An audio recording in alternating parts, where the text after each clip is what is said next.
ವೇಣಿ ಮಾತಾಡ್ತಾ ಇರೋದು.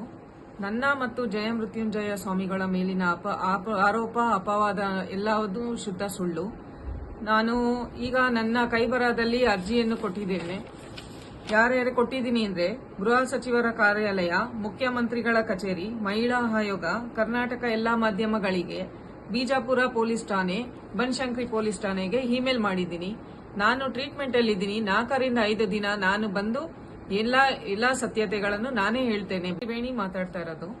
ನನ್ನ ಮತ್ತು ಜಯಮೃತ್ಯುಂಜಯ ಸ್ವಾಮಿಗಳ ಮೇಲಿನ ಆರೋಪ ಅಪವಾದ ಎಲ್ಲವೂ ಶುದ್ಧ ಸುಳ್ಳು.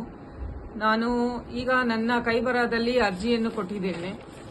ಯಾರ್ಯಾರು ಕೊಟ್ಟಿದ್ದೀನಿ ಅಂದ್ರೆ ಗೃಹ ಸಚಿವರ ಕಾರ್ಯಾಲಯ, ಮುಖ್ಯಮಂತ್ರಿಗಳ ಕಚೇರಿ, ಮಹಿಳಾ ಆಯೋಗ, ಕರ್ನಾಟಕ ಎಲ್ಲಾ ಮಾಧ್ಯಮಗಳಿಗೆ, ಬಿಜಾಪುರ ಪೊಲೀಸ್ ಠಾಣೆ, ಬನಶಂಕರಿ ಪೊಲೀಸ್ ಠಾಣೆಗೆ ಇಮೇಲ್ ಮಾಡಿದ್ದೀನಿ. ನಾನು ಟ್ರೀಟ್ಮೆಂಟ್ ಅಲ್ಲಿದ್ದೀನಿ. 4 ರಿಂದ 5 ದಿನ ನಾನು ಬಂದು ಎಲ್ಲಾ ಸತ್ಯತೆಗಳನ್ನು ನಾನೇ ಹೇಳ್ತೇನೆ. ವೇಣಿ ಮಾತಾಡ್ತಾ ಇರೋದು. ನನ್ನ ಮತ್ತು ಜಯಮೃತ್ಯುಂಜಯ ಸ್ವಾಮಿಗಳ ಮೇಲಿನ ಆರೋಪ ಅಪವಾದ ಎಲ್ಲವೂ ಶುದ್ಧ ಸುಳ್ಳು. ನಾನು ಈಗ ನನ್ನ ಕೈಬರಹದಲ್ಲಿ ಅರ್ಜಿಯನ್ನು ಕೊಟ್ಟಿದ್ದೇನೆ. ಯಾರ್ಯಾರು ಕೊಟ್ಟಿದ್ದೀನಿ ಅಂದ್ರೆ ಗೃಹ ಸಚಿವರ ಕಾರ್ಯಾಲಯ, ಮುಖ್ಯಮಂತ್ರಿಗಳ ಕಚೇರಿ, ಮಹಿಳಾ ಆಯೋಗ, ಕರ್ನಾಟಕ ಎಲ್ಲಾ ಮಾಧ್ಯಮಗಳಿಗೆ, ಬಿಜಾಪುರ ಪೊಲೀಸ್ ಠಾಣೆ, ಬನಶಂಕರಿ ಪೊಲೀಸ್ ಠಾಣೆಗೆ ಇಮೇಲ್ ಮಾಡಿದ್ದೀನಿ.